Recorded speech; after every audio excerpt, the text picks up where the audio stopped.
Hello दोस्तों, प्रणाम, राधे राधे। आप लोग कैसे होंगे? आशा करती हूँ आप लोग अच्छे ही होंगे। एक दोस्तों गीत है, देसी गीत है, गांव में सब लोग गाते हैं, अच्छी लगती है। आप लोगों को अच्छी लगेगी तो लाइक करना, शेयर करना और सब्सक्राइब करना। कमेंट में लिख के ज़रूर बताना दोस्तों कि कैसे लगी। धन्यवाद।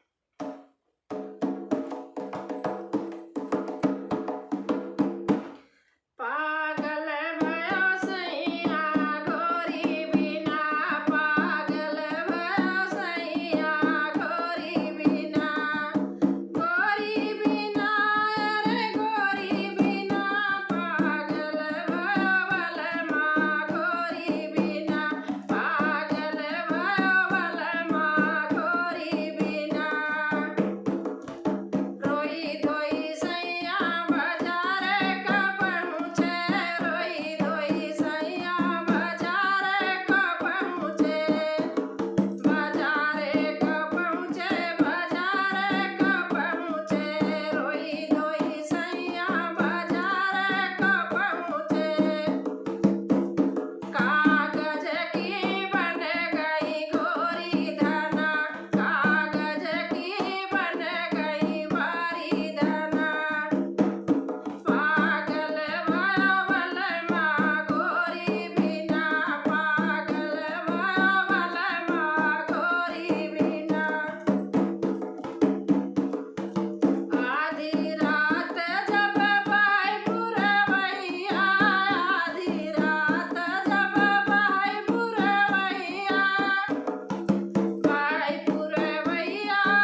तो कमेंट में लिख के ज़रूर बताना कैसे लगी। धन्यवाद।